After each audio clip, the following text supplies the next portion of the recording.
Buenas tardes a todos. Mi nombre es Paula Elzate, co-chair del Comité de Legislación e Impuestos. Para mí es un gusto recibirlos en el segundo comité del mes. En esta ocasión trataremos un tema bastante interesante y novedoso relacionado con la virtualidad y la inteligencia artificial, entre otros. Hoy hablaremos acerca del metaverso, los NFTs y la propiedad intelectual. Para esto nos acompañan dos profesionales especialistas en la materia. Por una parte tenemos a José Roberto Herrera Díaz, abogado y profesor de Derecho de Propiedad Intelectual y Derecho de Entretenimiento de la Universidad Pontificia Javeriana. Cuenta con un máster en Propiedad Intelectual del Instituto de Múnich para la Propiedad Intelectual, socio de la firma colombiana Herrera Díaz, la cual se especializa en temas de propiedad intelectual y ha sido ranqueada por diferentes publicaciones como Chambers and Partners y Leaders League. Ha sido árbitro en conflictos de propiedad intelectual adscrito al Centro de Conciliación y Arbitraje de la Cámara de Comercio de Bogotá, expresidente del Comité de Derecho de Autor y presidente del Comité de Derecho de Entretenimiento de la Asociación Interamericana de Propiedad Intelectual, ASIPI. Por otra parte, tenemos a la licenciada Isabela Paolo, quien cuenta con una licenciatura en Derecho y Ciencias Políticas de la Universidad Católica Santa María la Antigua, summa cum laude.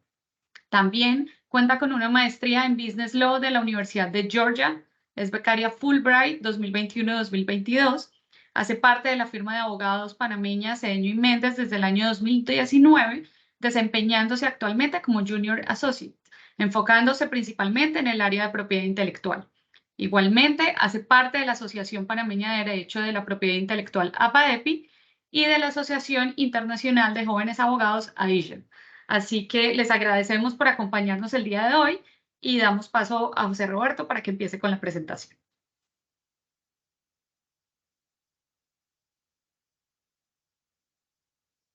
José Roberto. Muchas gracias. Muchas gracias a todos por su atención, por atender el presente webinar, la presente conferencia. Es un gusto estar con ustedes. Igualmente, pues agradezco a Paula, a Federico, a Florencia, a Nicole, igualmente por la presentación. Es un gusto estar acá con ustedes. Yo voy a pasar una presentación que me gustaría me confirmaran si ya la ven ahí.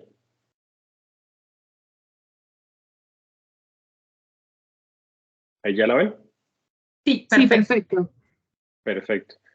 Bueno, el tema que me encomendaron para el día de hoy es relacionado con algo que tal vez pues, el término lo han escuchado bastante, o estos dos términos de metaversos y NFTs lo han escuchado bastante y de pronto quisiera empezar con tratar de definir primero sus conceptos, ¿sí? Porque también se dice mucho sobre el tema. Yo en el año pasado creo que cuando empezó todo el boom y todo el boom del metaverso, normalmente los abogados de propiedad intelectual pues estamos muy ligados pues, a lo digital, a lo intangible también. Entonces, pues tal vez fuimos de los primeros, pero esto del metaverso obviamente ya en todas las ramas del derecho está siendo pues muy comentado. Creo que el tema de moda ya no es este, sino inteligencia artificial, que está muy relacionado también con esto, pero respecto a metaverso también se habló mucho en cuanto a su definición. Yo les confieso que la industria en la cual asesoro principalmente es la de videojuegos y por eso he sido un poco, digamos, nerd o ñoño en el sentido de que desde hace rato como que leí algunas novelas relacionadas con estos conceptos del género cyberpunk, que es básicamente esa revolución de las máquinas contra el hombre, ¿sí? Y que es como la gran discusión hoy en día, la inteligencia artificial, si vamos a ser reemplazados, etcétera. Pero en cuanto a metaverso, una de esas novelas de ese género cyberpunk, hay una que se llama Snow Crash y otra Ready Player One, que se convirtió pues después en una película de Steven Spielberg, que básicamente el concepto es que nuestra identidad está en lo digital, ya hacemos todas las actividades en lo digital, pero yo sí creo que de pronto sí existió un humo en cierto sentido de que se ha hablado mucho de metaverso, pero exagerando, muchas veces diciendo que esto es que ya estamos en metaverso. Acá en Colombia incluso se hizo un juez en un tribunal en Magdalena, hizo una audiencia en el metaverso, pero en realidad lo que tenemos actualmente yo creo que son plataformas de realidad virtual y plataformas de realidad aumentada. Las de realidad virtual son las plataformas mediante las cuales pues interactuamos, normalmente mediante un avatar, exclusivamente en lo digital, y la realidad aumentada es que interactuamos también, pero también, no sé si por ejemplo con ese juego que fue popular, Pokémon Go, era un ejemplo de que yo iba por la calle o todo lo que ustedes ven hoy en día de publicidad que ustedes pueden ver desde el celular en un sitio real, pues tangible. Si ponen el celular les va a aparecer algo en ese sitio, ¿sí? Entonces, esas son como lo que tenemos. Yo creo que todavía no estamos en un concepto de metaverso donde pues varias actividades del día a día se puede hacer. Eso es como un pensamiento, pues una crítica frente a lo que se ha dicho a veces, pero pues evidentemente pues para algunos ya existe, pero yo considero que si el día de mañana que, por ejemplo, que podamos ir a una notaría en el metaverso, podríamos estar hablando más en ese tema de que si ya existe como una interacción total y un universo digital antes de lo que tenemos ahora, ¿sí? Entonces, hay diferentes temas ligados que evidentemente interactuamos con avatares. Esto que pongo acá, UGC, es User Generated Content, relacionado con el contenido generado por usuarios. Gran parte del contenido generado en metaverso pues está relacionado con lo que crean los usuarios, y de ahí pues hay muchos temas relacionados con cuándo se infringe el derecho de autor, los derechos de una marca. Eso para los abogados de propiedad intelectual es clave. Los derechos de imagen, por ejemplo, ayer, si decimos que Instagram es un metaverso, digamos que la plataforma ya es un metaverso, no creo, pero acá en Colombia fue noticia ayer, por ejemplo, un alemán ruso que se victimizó mucho en un video porque la Federación Colombiana de Fútbol le mandó una carta de reclamo diciendo que no podía utilizar la camiseta para fines comerciales, ¿sí?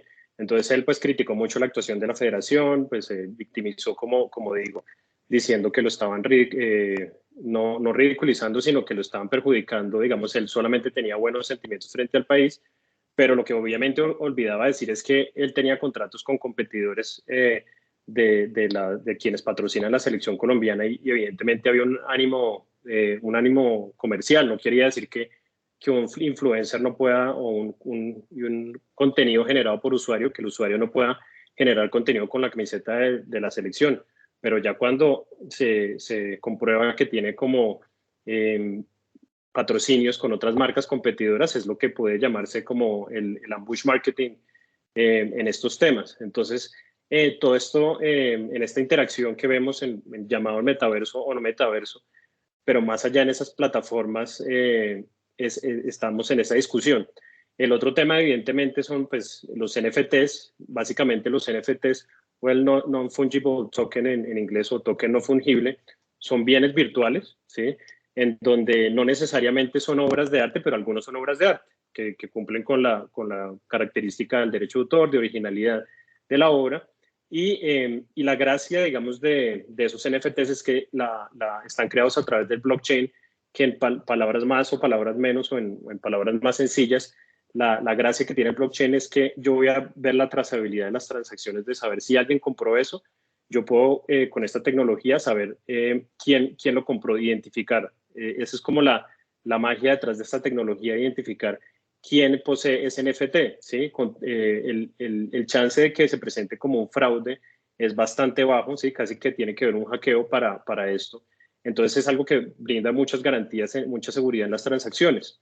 Pero la gracia, obviamente, del NFT es que hablamos ya normalmente de un token que puede ser o no protegido por derecho de autor, pero normalmente la gente lo que compra son esas obras de arte vendidas a través de esos tokens no fungibles, y que son pagadas a través de esas monedas digitales, ¿sí? Entiendo que este comité es de legislación de impuestos, y no siendo mi expertise los impuestos, sí es algo que normalmente con el tema de las transacciones de los NFTs, de los tokens, fungibles o no fungibles, pues se presenta obviamente en todas las jurisdicciones un tema muy, muy complejo de regular.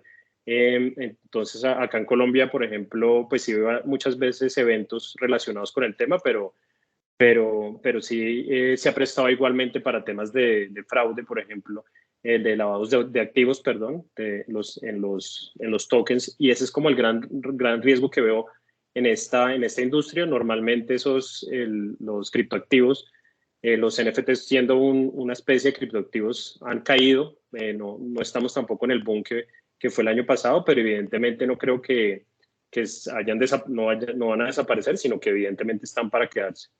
Otro de los rasgos de metaverso es que pues esa mayor conectividad, algunos lo llaman el paso de Web3. Anteriormente teníamos pues Internet, pero lo que viene después de Internet es el Web3 y algunos lo conocen así. Entonces, lo que tenemos es esa experiencia inmersiva, ¿sí? Básicamente en el metaverso, mediante avatares, sacamos simplemente unos ejemplos.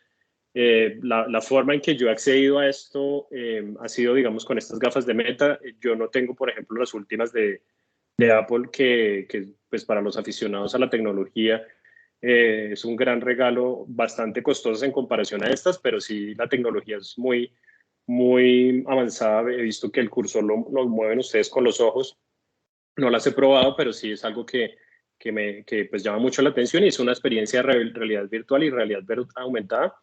A la izquierda es mi padre jugando ping-pong en esa plataforma de realidad virtual en un juego. Acá está el tema de tener reuniones virtuales, pero yo el día que vea que existen como una interacción real sobre muchas actividades, creería que estamos en el metaverso, pero todavía la discusión es bastante virgen porque pues en Colombia ni siquiera tenemos y varios países de la región un cubrimiento de Internet en la población mayor al 60%. Entonces es demasiado pronto. Este es el juego de ping pong que les comentaba. Este es un juego que uno le pega unos tambores pues de rock, de metal, pero es muy, muy real la experiencia. En realidad, la diferencia entre pegarle un tambor real y pegarle a la raqueta del ping pong es casi que imperceptible. Ese es otro juego que se puede hacer de boxeo. Y todo esto para comentarles que la industria de entretenimiento está migrando y pues también ustedes, abogados, asesorando pues a clientes que no necesariamente pues son de propiedad intelectual para algunos, por lo que entiendo que no todos son abogados en el tema. Sí, evidentemente pues la industria de entretenimiento está migrando a lo que eran los juegos, es lo que se ha llamado gamificación. Entonces, por ejemplo, acá el estreno de esta película de Christopher Nolan se hizo en la plataforma de Fortnite. Un concierto de Ariana Grande se hizo por esta plataforma, un concierto de Travis Scott que facturó más que cualquier concierto con presencialidad pues ya física de personas, otro concierto de Royal Blood en la plataforma de Roblox, que es otra plataforma de realidad virtual. Entonces, bueno, esta imagen simplemente para decirles eso de que se está migrando a esa gamificación.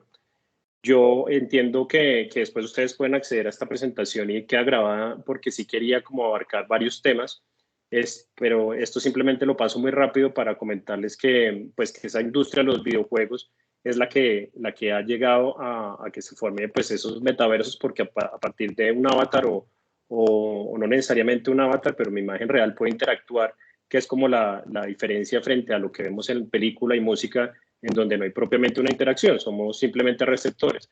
Y esta industria comparada pues al cine, acá son cifras de qué tan grande es esa industria de los videojuegos, el crecimiento, los propietarios de esas compañías hoy en día que son incluso compañías público-privadas, que la inversión pública en esto, pues los estados se dieron cuenta que esto es una inversión hoy en día la que más produce riqueza. Ayer estaba viendo que en Colombia la industria que más ha producido, estamos en un periodo difícil económico, pero la industria que más ha producido es la industria de entretenimiento. Y acá en los juegos ustedes pueden ver la diferencia entre la industria de las películas y la industria de la música, cómo ha crecido.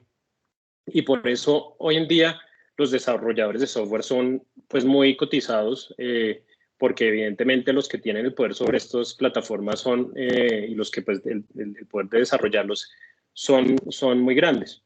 Ya entrando un poco como a qué tan grandes, digamos, en estas plataformas de realidad virtual o metaverso, en colaboraciones en moda, acá simplemente unos ejemplos, por ejemplo, que en el juego de Final Fantasy Prada colaboró. Acá, por ejemplo, este experto nos dice que incluso el álbum de Aerosmith facturó más en un juego que se llama Guitar Hero que en toda la venta de sus discos. Y acá pues simplemente un ejemplo de colaboraciones para que ustedes vean qué tan grande puede ser esa industria, ¿sí? Y resaltando que pues el desarrollador es clave en este tema hoy en día, ¿sí?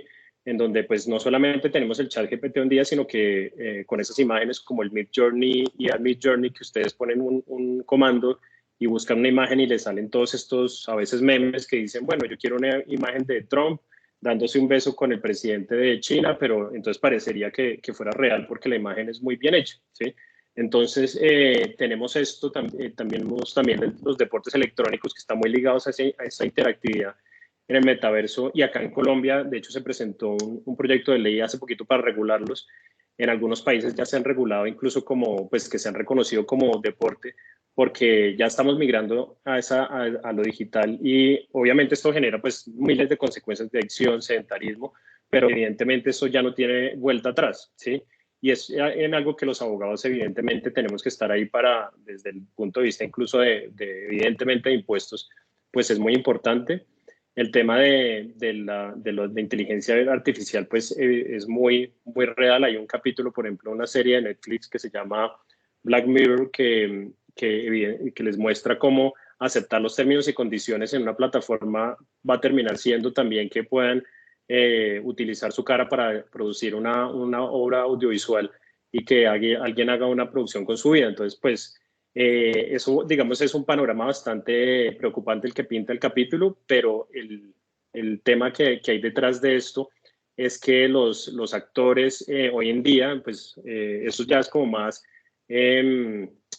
grave, lo que es un panorama bastante apocalíptico, pero lo que hemos visto hoy en día que se presenta en Hollywood es que evidentemente los actores, una de las razones por las cuales han estado en huelga, tanto actores y guionistas, es que los grandes estudios propusieron que con un solo pago,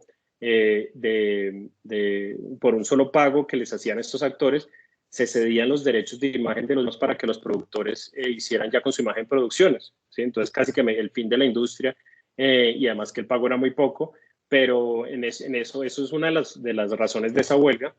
En este caso, pues es un videojuego que pues sí obtuvo la autorización de Keanu Reeves para hacerlo, pero obviamente, pero ya está pasando ese tema de que no solamente la imagen, sino que la voz está siendo utilizada incluso sin autorización, ¿sí? Entonces estamos llegando pues a ese panorama de bastante preocupante de que se desincentiva igualmente la creación, y le estamos dando la prioridad obviamente a las máquinas. Yo soy de la postura de que pues no podemos ser a veces tan apocalípticos, pero sí debe haber una transparencia en el sentido de que los contenidos que se generen por inteligencia artificial en estas plataformas o en estas aplicaciones, sí deben al menos el consumidor saber que eso es generado por inteligencia artificial, porque el consumidor está cayendo en engaños, ¿sí? Otro de los temas que han dado de que hablar bastante es pues ese contenido generado por usuarios, cuando es parodia, cuando no, y básicamente ese tema del fin comercial es muy importante. Evidentemente a veces hay parodias que sí tienen fines comerciales, pero tiene que estar dentro de la parodia. En algunos países han regulado esto, en Colombia por lo menos tenemos la parodia regulada, pero todavía no tenemos un tema de excepciones de usos transformativos, que no necesariamente implica pues una parodia. Otro tema es un caso práctico de una diseñadora colombiana que diseña prendas en el metaverso. Fíjense acá que ya pues no solamente las personas están comprando prendas físicas, de pronto para algunos suena absurdo, pero ya para las personas que prácticamente esas plataformas y esta interacción es su vida, están comprando prendas por esto, o las prendas que tienen en un videojuego. Entonces esta diseñadora colombiana, por ejemplo, tiene una colaboración con una marca también de ropa colombiana, y también participó en un evento que se llama el Metaverse Fashion Week, que se hacía por la plataforma de Decentraland, pero donde las grandes marcas de moda están interesadas en esto, ¿sí? Entonces acá simplemente unos ejemplos. Perdonen, voy rápido porque sé que son 20 minutos y quiero ser pues respetuoso con el tiempo. Algunos casos de los NFTs que han pasado en la práctica. Uno de un caso famoso de Tarantino con Miramax. Miramax, la productora de Pulp Fiction, lo demanda siendo el guionista porque Tarantino vende unos NFTs para algunas personas a título como secreto, no eran NFTs públicos, pero donde podía el comprador adquirir como la pieza donde él escribió los guiones o eventos que no tenía en la película. Miramax dice, no, eso usted ya lo había cedido, eso es de nosotros. Finalmente llegan a un acuerdo, y no existe sentencia sobre esto, pero ahí empiezan como los primeros conflictos. Este es de un productor, por ejemplo, que había comprado unos NFTs de estos monos, y como esto estaba bajo la tecnología de blockchain, sí lograron, digamos, hackearlo y perder el control de que ya no tenía la propiedad de eso. Después como que los pudo recuperar, pues comprándoselos a los mismos ladrones. Pero es para que esto lo muestre, para que vean que normalmente, pues que a pesar de que es una tecnología segura, tampoco es que sea lo más seguro del mundo. Y este caso, pues ha sido muy sonado, que sí fue una sentencia judicial en Estados Unidos, donde Hermès demanda pues a un artista, y el artista utilizó estos, lo que llamamos Meta Birkins, que son los bolsos estos de Hermès de Birkins, y finalmente pues condena a este artista porque dice, acá no hay excepción que valga, no hay libertad de expresión para usted, porque usted evidentemente pues sí se aprovechó de esta marca. Y entonces lo condena, pues existe una indemnización que debe pagar, y pues el cese de eso. Entonces, bueno, acá hay más como cosas que quisiera hablarles, pero por tiempo no. Sí quisiera cerrar con esta. El gran problema hoy en día del metaverso, estas plataformas, es el tema observancia, porque no tenemos con quien muchas veces dirigirnos para obtener responsabilidad. Acá pues una señora que pues dijo que fue acosada en una de estas plataformas de realidad virtual. Pero yo cuando voy a intentar una demanda, esto es un tema también que se los dejo colombiano de la problemática que tenemos, porque no podemos identificar a quiénes son los infractores, ¿sí? Entonces, en ese tema, el mensaje que quiero transmitirles es que es indispensable que se regule la responsabilidad de los prestadores de servicio Internet o intermediarios, que esa es la tendencia que estamos teniendo en muchos países europeos. Porque si no, pues vamos a llegar a un panorama bastante crítico, donde pues hay infracciones en Internet, pero no pasa nada, o en esta Web3 o en estos metaversos. Si ustedes ven los términos y condiciones de esta plataforma Decentraland, esta plataforma pues no tiene, está formada por muchos usuarios que ni siquiera pues implementar una demanda contra todos, pues es totalmente, es impráctico, imposible casi. Entonces, estamos llegando a una etapa de plutocracia en donde los dueños del mundo evidentemente son los dueños de esas plataformas, y por eso lo que ustedes han visto de Elon Musk cuando compra Twitter, que ahorita que se llama X, estamos en ese riesgo de plutocracia porque los verdaderos dueños son ellos. Y por último, quería recomendarles este libro que les muestro acá, que se llama La guerra de las plataformas. Es corto, pero básicamente como que menciona en detalle un poco lo que les acabo de comentar respecto a este tema, que yo considero como el más crítico. Y ya, eso era básicamente, hay muchos como legal issues, pero eso era lo que quería como comentarles hoy acerca del metaverso. Y esto era el tema de interoperabilidad, que simplemente se refiere a que el número que tenemos hoy en día para identificarnos en Tigo, Claro, Movistar, debe existir portabilidad igualmente en un avatar que tengamos si queremos cambiarnos de plataforma. Entonces, bueno, ya con eso cierro. Perdón, me pasé un poco del tiempo, pero espero que quedo atento a las preguntas que tengan. Muchas gracias, José Roberto. Isabela, si quieres compartir tu pantalla.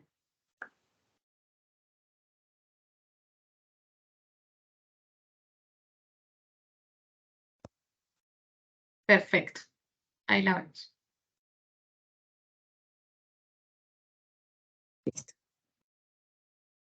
Muchas gracias, Paula. Muchas gracias, José Roberto, por esa intervención. Muchas gracias por haberme invitado a AmCham, al Comité de Legislación e Impuestos, Nicole, Federico, Florencia y a todos.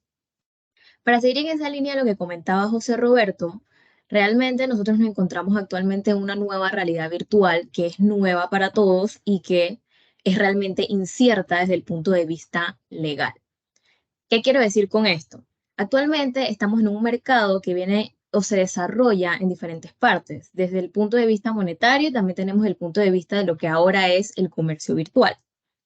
Entonces nos estamos encontrando ante una evolución de la forma de hacer negocios y esto lo que nos da es oportunidades. Oportunidad para quien vendría siendo el titular del registro de una marca, pero al mismo tiempo nos da retos y nos da incertidumbre de cómo protegernos ante este nuevo escenario que cae en nuestras manos.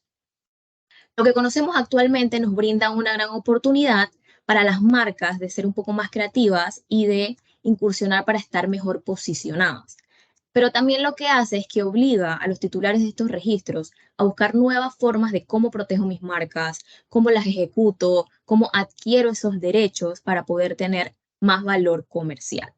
Ya que estamos hablando de un entorno que se supone que es 100% digital y que imita un mundo real en donde los activos intangibles actualmente están costando incluso más que el activo tangible en físico que tenemos en nuestras manos. Es por ello que hace unos meses y desde que salió todo este tema hay un gran interés por parte de titulares y empresas reconocidas de presentar solicitudes de registro, de registrar sus marcas, de ver cómo protegen su activo más importante que vendría siendo su marca. Entonces, hoy en día los partnerships de marcas, que José Roberto mencionó un poco, son muy importantes. Entre ellos hay muchos partnerships. Por ejemplo, dentro de la plataforma de Roblox, tienes, que es una plataforma de gaming, puedes interactuar o adquirir productos para tus avatars de marcas como Nike, de marcas como Gucci, de la NFL, de NASCAR, tienes Stella McCartney, tienes Ralph Lauren.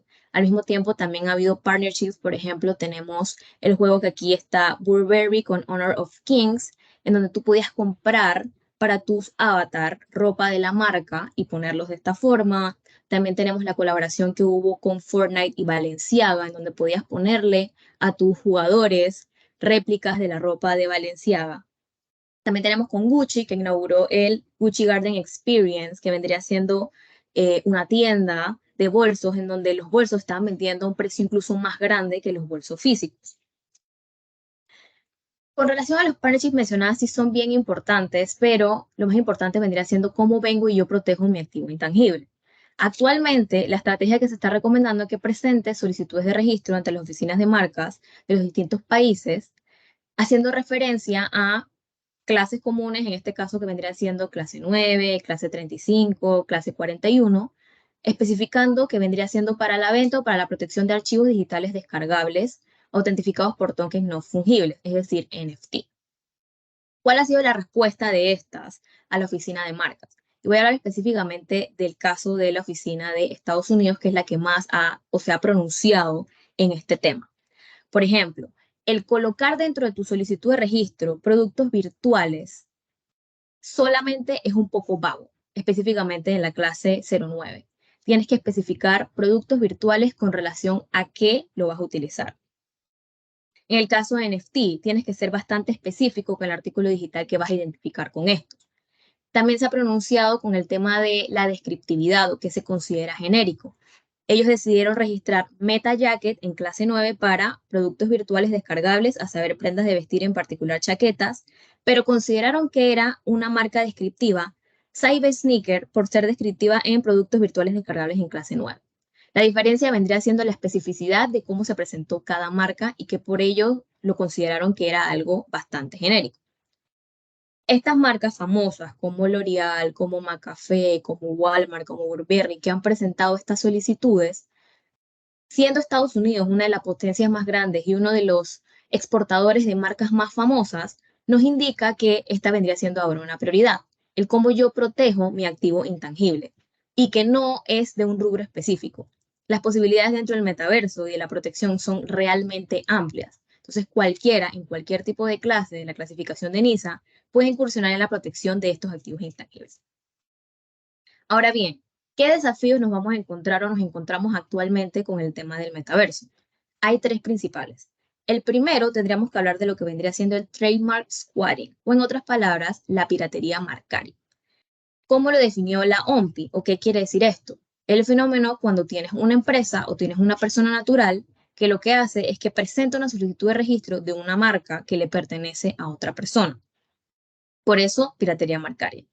En países como Estados Unidos, como con terceros que han presentado solicitudes de Prada, Gucci, Nike en clases 9, 35, 41, esto tal vez no representa un gran problema, ya que ellos te exigen que tú tengas un uso, que tengas una prueba de uso, presentes una declaración de uso. Pero en países como Panamá, en donde al momento de que tú presentas una solicitud de registro no te exigen una prueba de uso, esto representa un reto. No quiere decir que no tengamos formas de defendernos. Y yendo por esa línea, cuando tú presentas una solicitud de registro en Panamá, no te piden una muestra, no te piden más que una declaración de uso de que la marca va a ser usada, que la marca está siendo usada, pero no tienes que presentar una prueba. Tú tienes un plazo de 5 años desde el momento en que la marca se registra para tú poder empezar a usarla. Y en caso de no hacerlo, te pueden meter un proceso que es denominado una cancelación por falta de uso. ¿Qué mecanismos tenemos nosotros, como es nuestra legislación, para tratar de evitar este tipo de fenómenos? Piratería marcaria, que ya sin el metaverso lo encontramos diariamente. Demandas de oposición en el proceso de registro, demandas de nulidad, que sería post-registro. Utilizar mis registros anteriores en clases semejantes o en las mismas clases para alegar protección sobre mi derecho, el cual yo ya había adquirido. Un segundo reto que tenemos vendría siendo First Sale Doctrine, o a nuestro derecho, la doctrina del agotamiento del derecho marcario. ¿Qué quiere decir eso? Quiere decir que el titular de derecho de una marca tiene la posibilidad de tener el control sobre la fabricación y la primera distribución del producto, pero no tiene control sobre la reventa de algo que ya ha sido vendido lícitamente. Nuestra legislación lo conoce como agotamiento de derecho marcario, específicamente en nuestra ley lo define como cosas que no puedes hacer tú con un derecho marcario. Lo indica. El registro de una marca no confiere el derecho de prohibir a un tercero realizar actos de comercio en relación con los productos legítimamente marcados, que el propio titular, su licenciatario u otra persona autorizada para ello hubiese vendido de otro modo introducido lícitamente en el comercio. Sí existe una limitación, siempre y cuando esos productos envases que estuvieran en contacto inmediato con tales no hayan sufrido ningún tipo de modificación o alteración.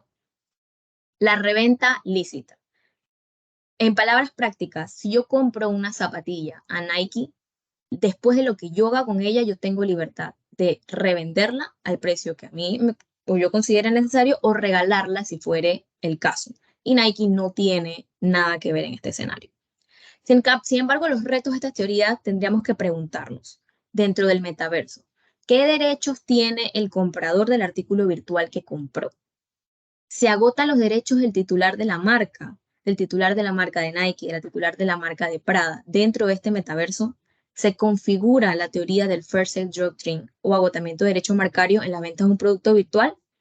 A la fecha tenemos más dudas que preguntas, pero estos son uno de los muchos retos que nos vamos a encontrar dentro de los tribunales al momento de defender una marca. Otro reto importante que tenemos vendría siendo el principio de la especialidad. El principio de especialidad relacionado a los productos y servicios que son ofrecidos o serán ofrecidos dentro del metaverso. El principio de la especialidad es un principio que te permite tener marcas similares en diferentes clases y que coexistan. Es por eso que tenemos un jabón Dove y un chocolate Dove, porque están registradas y coexisten en diferentes clases. El único límite que existe o limitante que existe en este principio de especialidad es cuando nos encontramos con marcas notorias o con marcas famosas. Una marca como un Nike, una marca como un Gucci, que ha invertido años en que su marca sea lo suficientemente distintiva como para evitar que cualquier otra marca Nike se registre en una clase que no sea para zapatos, por ejemplo. En ese caso, ¿cómo haríamos con el principio de la especialidad? ¿Qué sucede cuando una empresa dentro del metaverso registra una determinada marca? ¿Qué productos y servicios virtuales están por implicación cubiertos dentro de esa marca dentro del metaverso? ¿Serán lo suficientemente distintivas? Por ejemplo, ¿podría un diseñador de un avatar en el metaverso utilizar una marca similar a una tienda que se encuentra y es similar en el mundo real? ¿Qué haríamos en esos casos? Al respecto, la clave vendría siendo coexistencia con base al factor de confusión, ya que nuestra ley o su principal fundamento es que no pueden ser registradas marcas, utilizadas marcas que causen confusión o error al consumidor con otras que ya existen previamente. Esto es algo que tendríamos que argumentar nosotros en los tribunales para tratar de proteger los derechos de nuestros clientes y los titulares. De ahí la importancia que los titulares de las marcas, tanto famosas o no famosas, incursionen en presentar sus solicitudes de registro y buscar maneras de proteger sus derechos de propiedad industrial. Y un último factor que tenemos vendría siendo la competencia de territorialidad. ¿Qué vendría siendo? Dentro del metaverso no está claro cuál es el territorio definido, ya que estamos hablando básicamente de la Internet. Y el derecho marcario es eminentemente territorial, como en Panamá, es totalmente territorial. ¿Cómo hacemos o cómo lo definimos? Podríamos utilizar el paralelismo relacionado a el uso de las marcas en el Internet, que no tiene un territorio definido. La OMPI lo ha indicado como el uso de un signo de Internet constituirá uso en un estado miembro a los efectos de las presentes disposiciones únicamente si el uso tiene el efecto comercial en ese estado miembro según lo descrito en el artículo 3. Y básicamente te da ciertos guidelines de cómo tendría que interpretarlo un juez al momento de encontrarse con esta competencia de territorialidad. Uno de los factores principales que ellos indican es que el infractor tenga como objetivo su target o el hecho sea desempeñado en el estado para entonces tú poder demandar por esto. Pero ya habiendo determinado esto de competencia de territorialidad, tendríamos que también determinar otro factor importante que vendría siendo quién es el infractor de toda esta hazaña. Y para ver algunos casos prácticos que tenemos en Panamá, por lo menos podemos hablar de el caso de Yalabox. Yalabox, aquí tenemos a Kevin Alvarado. Yalabox es un grupo de emprendedores, este muchacho tiene 29 años, que incursionaron en el mundo de los NFT. Tienen la mola, que él menciona que es una mola que le copió a su abuela y que tuvo un gran éxito dentro de OpenSea, que es una de las plataformas más grandes de los NFTs. También incursionaron en lo que vendría siendo el Museo de la Mola, que se encuentra en otra de las grandes plataformas, que es conocida como Roblox, que aún se encuentra en desarrollo. Y tenemos otro caso que vendría siendo el de Excel Yard, que es conocida como X-Shells, que es la persona o la panameña que ha vendido un NFT con el precio más alto, ya que diseñó la portada de lo que viene siendo la revista Fortune en NFT o Non-Fungible Token. Con esto concluyo mi presentación y quedo abierta a las preguntas que tengan. Muchas gracias, Isabela. Bueno, tenemos por acá una pregunta. Sí, tenemos una pregunta. Dice, interesante tema. Danilo Peña dice, interesante tema. Gracias, José Roberto. ¿Algún comentario o experiencia sobre la interacción entre NFT y la fotografía? ¿Qué recomendaciones ofrecerías a fotógrafos que quieren colocar sus fotos como NFTs?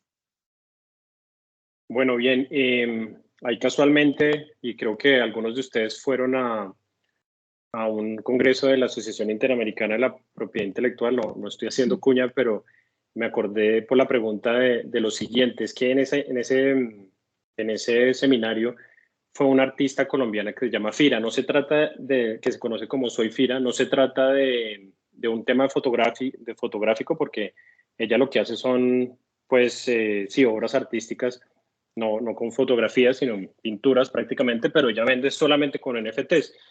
Y es un caso pues un caso, digamos, de éxito que yo diría en Colombia, donde ella ha utilizado esto para vender sus obras, como asimismo lo hacen fotógrafos hoy en día. Y la magia detrás de esto es que el fotógrafo pues sí tenga un conocimiento de esa tecnología de todos los lugares bueno, hay muchos, pero OpenSea, por ejemplo, es uno donde yo puedo comprar esos NFTs que no necesariamente pues tienen que ser fotografías o obras de arte, sino lo importante es que sea un token no fungible, es decir, aunque sea como el dinero que son lo que puedo intercambiar, en donde un comprador pues me compre, si yo soy el fotógrafo, me compre esa fotografía a través de un NFT. Ahí, digamos, una de las ventajas del NFT es que en últimas, alguien, digamos, porque son obras, digamos, en arte digital, alguien puede tomar una captura de pantalla y obtenerlo, a diferencia y casi que es lo mismo que obtener el original porque la resolución es la misma. No es como comprar la Mona Lisa, no es como tener la Mona Lisa ficticia porque pues la original sí tiene ciertas características. Pero digamos, lo que sí da una certificación de esa titularidad, esa es como la magia detrás que yo les digo, ya que a pesar de que puede ser fácil la reproducción, en últimas, la titularidad con la tecnología de blockchain es como lo que tiene detrás el NFT. Entonces, sí, la recomendación prácticamente contestando la pregunta es sobre todo asesorarse bien sobre el manejo de estas plataformas, de cómo se comercializan estos NFTs. Ahí en obras de arte hay un punto muy importante que en Colombia no existe, no sé si en Panamá lo hay, pero hay una figura del derecho francés que se llama droit de suite. No, yo no hablo francés, pero así es básicamente como uno lo lee, pero es en español derecho de reventa. En donde el autor, pintor, digamos, de obras artísticas, tiene el derecho por cada venta que haga una galería de un porcentaje sobre esa venta. Eso en Colombia no lo tenemos, pero en los NFTs eso sí está súper bien, digamos, controlado, porque me acordé por el lado de Soyfira, lo que ella nos contaba, por cada persona que compraba, digamos, si yo compré un NFT de ella, pero después lo vendía a otra persona por esa transacción en ciertas plataformas, en la gran mayoría, ella recibía un porcentaje, y así es la forma en que monetizan mucho a través de los NFTs, no solamente los fotógrafos, sino varios artistas. Perfecto. A ver, no sé si Isabela responde esta o tú. En cuanto a las leyes, bueno, Edward Elden nos, a ver, Edward nos pregunta, en cuanto a las leyes internacionales, ¿qué recurso tiene uno si hay una infracción marcaria fuera del país donde tienen la marca registrada? Ok, te puedo responder, o sea, te voy a responder utilizando el ejemplo de Panamá, por ejemplo. Si tú tienes una marca registrada en otro país, vamos a decir Colombia, y la infracción marcaria está sucediendo aquí, vamos a hablar de infracción marcaria, una persona está tratando de solicitar tu marca aquí en Panamá. Aquí en Panamá utilizamos lo que vendría siendo el principio del trato nacional, que es con ciertos países miembros de ciertos tratados internacionales, como el Convenio de París, la Convención de Washington, la ADPIC. Tú puedes pedir protección sobre tu marca, aunque no la tengas registrada aquí en Panamá, alegando un mejor derecho. Es decir, que tú la tuviste registrada antes de esta solicitud de registro, que las marcas se parecen lo suficiente o es exactamente la misma y que por ende tienen que negar esa marca. ¿Cuál vendría siendo otra infracción marcaria? Si alguien está usando tu marca, pero por ejemplo no ha intentado registrarla, que vendría siendo un uso indebido a todo lo que define nuestra ley. En ese caso, sí tendrías tú que tener la marca registrada aquí en Panamá para poder demandar a esa persona por un uso indebido. En otros países, por lo general, no aplican el principio del trato nacional como Panamá lo hace, ya que muchas veces te puedes encontrar con una persona que la está usando con mucha anterioridad y después entra a esta empresa, pero básicamente lo hicieron para proteger contra los piratas. Piratas me refiero, lo que está hablando de trademark squatting, por ejemplo, si viene una empresa como Nike, vamos a decir que no había incursionado en el mercado, llega a Panamá, quiere registrar su marca y se da cuenta que una persona ya había registrado la palabra Nike en esa misma clase, una persona, un emprendedor, alguien de la zona libre de Colón, por ejemplo, y que está vendiendo su mercancía falsificada allá.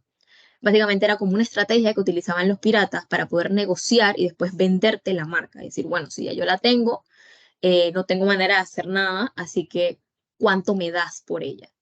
Con el principio del trato nacional, lo que tú haces es que teniendo tu registro anterior en alguno de los países miembros, muy importante, yo puedo bloquear ese registro. Pero para poder evitar que la persona la siga utilizando, tengo que tenerla aquí registrada. Perfecto.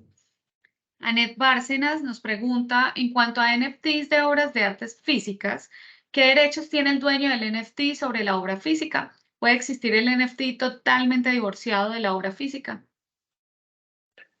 Si quieres contestar, Isabela, o quieres que conteste yo, no sé. Bueno, ahí hay un tema muy importante que no mencioné y que está muy relacionado con la pregunta, es que el hecho de yo comprar un NFT no quiere decir que se transfieren los derechos patrimoniales de autor, ¿sí? Yo soy un comprador igualmente como compro una obra de arte física, pero rara vez sí he visto algunos casos donde el comprador de un NFT pues también se le ceden los derechos patrimoniales de autor, donde pues permite obviamente todos los derechos patrimoniales, pero por excepción, pero esto es por excepción. En general, el hecho de yo comprar un NFT solamente pues me da a mí esa propiedad, pero no esos derechos patrimoniales de autor que menciono, ¿sí?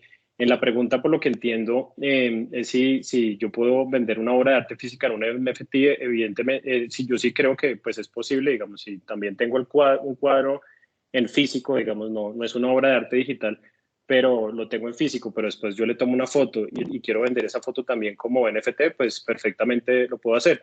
Pero ahí es importante hacer claridad sobre ese tema, que el hecho de que el comprador quiera ese NFT no quiere decir que se transfieren los derechos patrimoniales de autor, a menos de que haya existido un contrato. En estas plataformas la mayoría de ellas no existe como una cesión de derechos patrimoniales de autor sobre eso, o lo que pues normalmente todo está en inglés, pero no es un assignment agreement, básicamente como el término ahí sobre el copyright en últimas. Entonces, creería que con eso estaría respondida esa pregunta. Perfecto. Yo tengo dos preguntas. Una, ¿cuáles serían los riesgos asociados con las NFT en el metaverso? Es decir, con el desconocimiento del caso, tal vez podría haber un riesgo de fraude, o qué riesgos podrían tenerse. ¿Para mí o para Isabel? Cualquiera, el que pueda responder. Bueno, no, y uno de los temas es lo que comentaba de lo que le pasó a Seth Green, que a pesar de que es una tecnología segura en comparación pues a otras transacciones comerciales, todavía pues hay ciertos eventos donde pues definitivamente no hay nada seguro en lo digital, pues en esta vida. Yo creo, en última, sí hay temas, hay riesgos, pero digamos, esa sí es una de las grandes bondades, el tema del blockchain, que garantiza esa titularidad. Y evidentemente la piratería digital, que no solamente pasa con NFT, sino con lo demás, de que pues es tan fácil replicar hoy en día, y más allá de eso es tan difícil encontrar al verdadero infractor, porque pues normalmente actúan con el anonimato, y por eso uno de los temas tan importantes que están trabajando pues reguladores desde hace rato es la responsabilidad de los intermediarios, no solamente incluso de ISP, sino que ya cuando se habla de intermediarios, pues plataformas de comercio electrónico, buscadores. Yo veo una tendencia, digamos, de los países más desarrollados a que se vinculen ya, al menos a que cuando existe una infracción, ellos están obligados a quitar el contenido. Perfecto. Mi otra pregunta para Isabela es, ¿qué pasa con la seguridad y la protección de datos personales en el metaverso? Bueno, realmente eso es un tema pues bastante amplio, pero yo creo que nosotros tenemos que hacer mucha presión a nuestros legisladores para ver cómo van a interpretar este tipo de temas. Yo creo que por lo menos en Panamá estamos muy en pañales con lo que vendría siendo todo este tema, incluso el tema de protección de datos y el tema marcario. Ha habido o he visto bastantes sentencias específicamente de la Unión Europea que hacen referencia a estos dilemas y de cómo las plataformas entienden que la protección de datos o este problema ya está resuelto al momento que tú firmas un disclaimer diciendo estoy de acuerdo con los términos y condiciones. Pero realmente esa no es la posición, por ejemplo, del consumidor que está utilizando esta plataforma.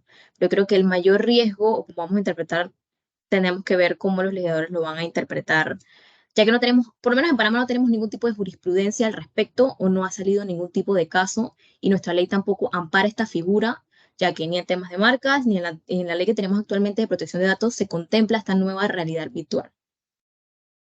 Ok, y con respecto a Colombia, ¿han tenido alguna novedad en ese asunto? Sí, digamos acá pues no es que se haya tampoco hablado, digamos, en decisiones de metaverso, pero como les comentaba, digamos, si lo asimilamos al término de plataformas como un Instagram, sí hemos tenido ya varias decisiones, o un TikTok, que por ejemplo TikTok también cada vez es más usada entre los jóvenes y hay mucho influencer por ahí que monetizan mucho. Ya acá en Colombia tenemos una delegatura de protección de datos personales desde hace rato, y hay decisiones ya. Pero el gran problema, contestando un poco de la pregunta, esa problemática, es que a pesar de que la Superintendencia de Industria y Comercio, que es la autoridad colombiana mediante la Delegatura de Protección de Datos Personales, ha ordenado, por ejemplo, a TikTok cumplir el estándar de protección de datos personales, el tema a veces se queda ahí, porque la sanción administrativa es multas, pero si TikTok está en China, pues no, es ese tema de la observancia que es tan difícil, ¿no? Por eso se habla desde esa responsabilidad de los intermediarios, donde dice, oiga, esta plataforma no está cumpliendo, usted como ISP bloquee, ¿sí? Y así ha pasado, por ejemplo, con el tema de inteligencia artificial en Italia o en algunos países con el chat GPT. Lo que han visto es que están infringiendo ciertos derechos, entonces se ordenan a ciertos ISPs a que bloqueen todas esas aplicaciones, que los ISPs son los que tecnológicamente tienen la posibilidad de bloquear el acceso a usuarios. Entonces acá no solamente, bueno, en cuanto a entretenimiento, la imagen de una persona se protege también en Colombia mediante la figura de los datos personales. Tenemos ya decisiones de la superintendencia que han protegido eso. Y hay un caso también donde esa falta de jurisdicción se vio, por ejemplo, con una actriz de entretenimiento para adultos que se llama Esperanza Gómez. Esperanza Gómez es conocida en la industria pornográfica y ella en su cuenta de Instagram publicó fotos en ropa interior que no era pornografía propiamente, pero Instagram por su pasado le quita la cuenta, perdiendo muchos seguidores, pues todos los seguidores que tenía, y donde efectivamente ella tenía un contrato con una marca de ropa interior y monetizaba efectivamente eso. Entonces ella presenta una acción de tutela en Colombia, pero finalmente uno de los temas que se quedó ahí corto en esa tutela es que mencionaba la Corte era que, pues como la empresa estaba en China y tenían acá una sucursal, pero que no tenía como el poder para bloquear ese contenido, evidentemente eso podría representar un problema de observancia, ¿sí? Para hacer efectivo eso. Entonces, sí creo porque armonizar esto en todo el mundo es muy difícil, pero sí el tema de regular mejor esa responsabilidad de los intermediarios creo que es la única clave para evitar estos inconvenientes. Perfecto. Bueno, no tenemos más consultas en el chat, así que nada, agradecerles nuevamente por la participación en este nuevo comité. A todos nuestros miembros, siempre muchísimas gracias por participar de todas las reuniones que llevamos a cabo. Tendremos un tercer comité que estaremos promocionando esta semana a final de mes. Y nuevamente reiterarles la invitación para la misión a Boston. Así que tengan una excelente tarde y feliz tarde para todos. Gracias.